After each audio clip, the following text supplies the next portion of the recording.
How long did it take for the Earth to end? 3 short days. Looking from this window, it seems impossible to imagine that an invasion took place out there.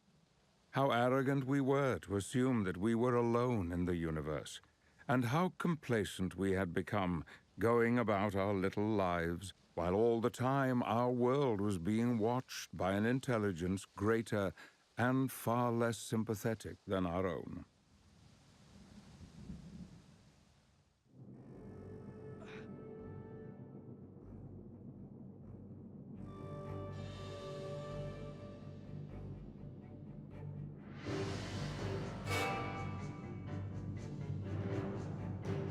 To the inhabitants of Mars, we must have looked like germs under a microscope.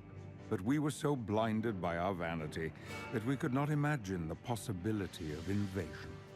It started on May the 23rd, 1953. The date has become as important to us all as 1066 or 1939. After 3 short days, on the afternoon of May the 26th, we realized the terrible truth. For it was on that afternoon that we became finally aware of the uncertainty of humankind's survival. I had been visiting my friend Ogilvy at his Clifton Observatory in Bristol. I had seen with my own eyes the pinpoints of light that burst out of Mars, the red planet, heading for Earth, as if shot by great guns. They came to us like falling stars, these cylinders, and when they landed, each one opened. BBC radio broadcasts told us that the nation was in a state of panic, but information was scarce, and rumors could not be believed. Who then were we to trust? Who could we turn to for help? How could we fight an enemy we could not even imagine? Only one fact was undisputed. We were under attack. Not from another nation as in times gone past, but from some far greater, more malevolent power. Their center was in London, where I was heading.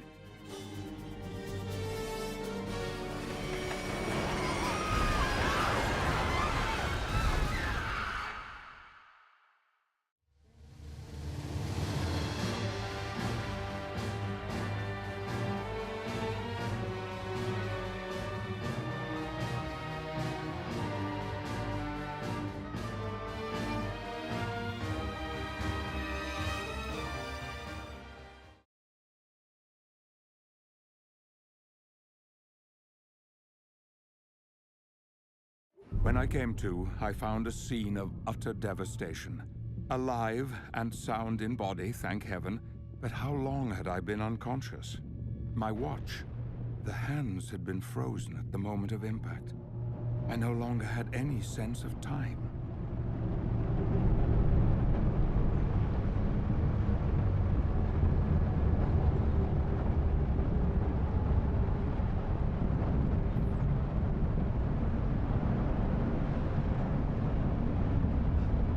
I knew the city's population would be trying to escape to the countryside, but my brother Ben and my fiancée Emily were here in London, trapped at the heart of the conflict, and I had to find my loved ones.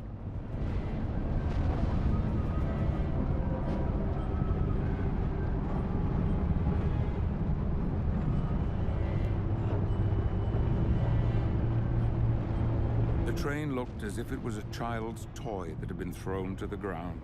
The carriages were twisted and crushed on each other, passengers screaming behind the melted windows, but there was no one to release them. During the Blitz, a bomb had fallen directly on the Waterloo line. This looked like a dozen had fallen.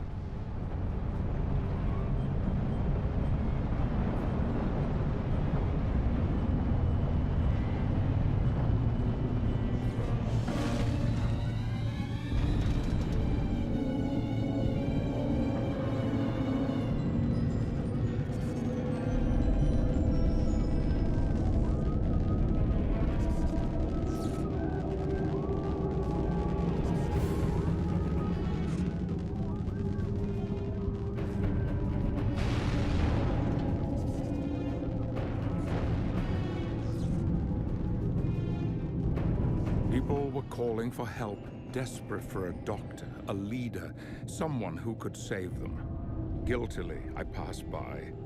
How could I stop for one without stopping for all?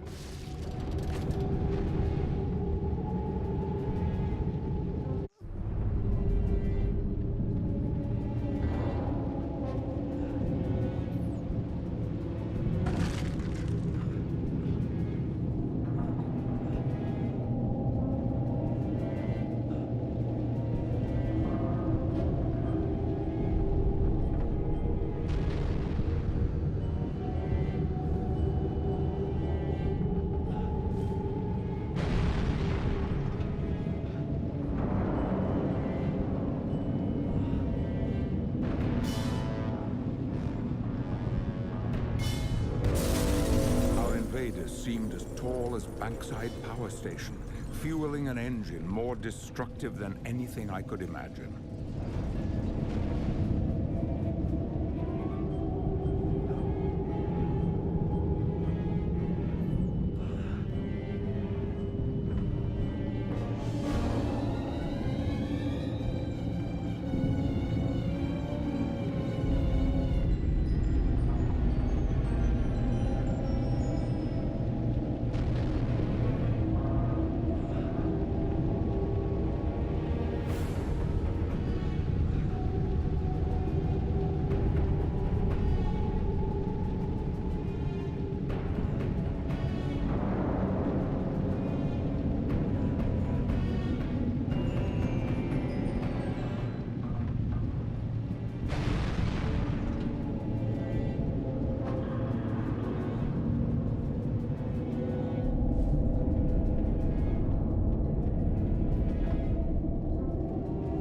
The man who was helping pull survivors clear of the wreckage told me his name was Sergeant Jack Carstairs. It seemed he witnessed the attacks from the very start. A career soldier, decent, tough, and I imagined more than a little bull-headed. His senior officers were encamped on Primrose Hill, to the north of the city, a military vantage point from which they could oversee operations. But his platoon, indeed all the new recruits, were being directed toward the open fields of Hyde Park, where the fighting was at its thickest. This was where I needed to go, if I was to find my younger brother.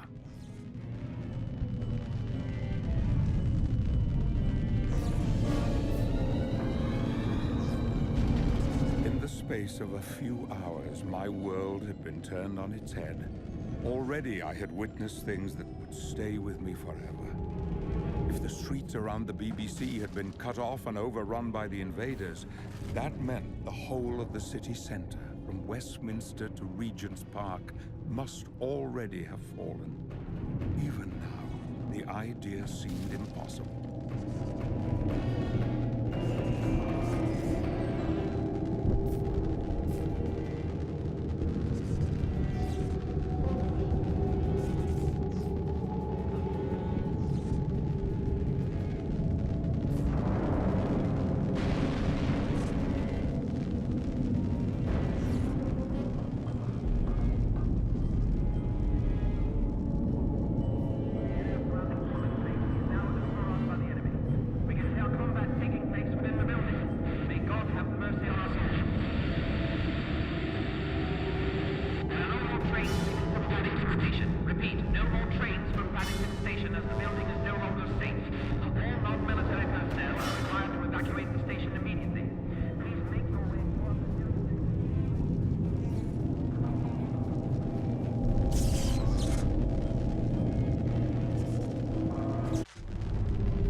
The army was desperately calling for able-bodied volunteers. My brother, Ben, was just 16 and filled with the hot-headedness of youth.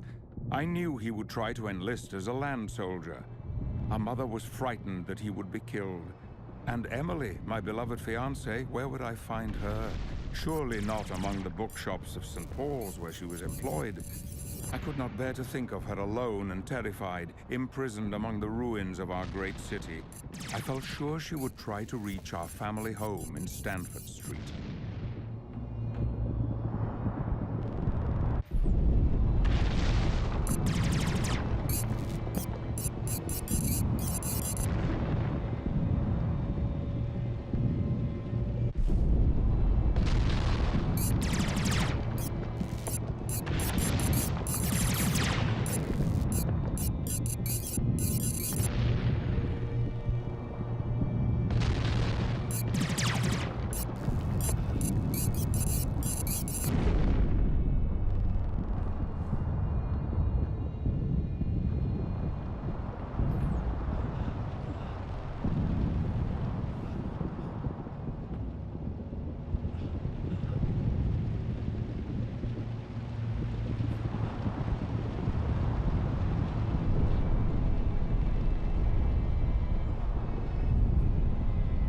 Getting out onto Sussex Gardens, I found more devastation all the way to the Edgware Road.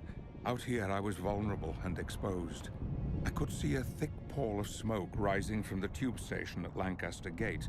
For years after the war, many of these back streets would remain derelict and unsafe, the haunt of those beyond the law. But for now, the streets leading down toward Marble Arch and Hyde Park were filled with smashed vehicles and smoldering debris. And those terrible.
After the nightmarish chaos of the devastated streets, the gloom of the warehouse felt oddly safe.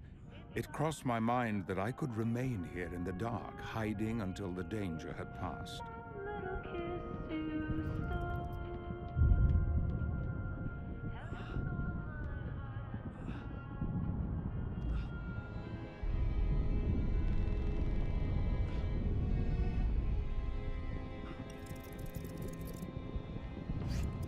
A thought made me shiver. Had these Martians studied us in that much detail? Did they know us so well that they could create these spider creatures just to terrify us?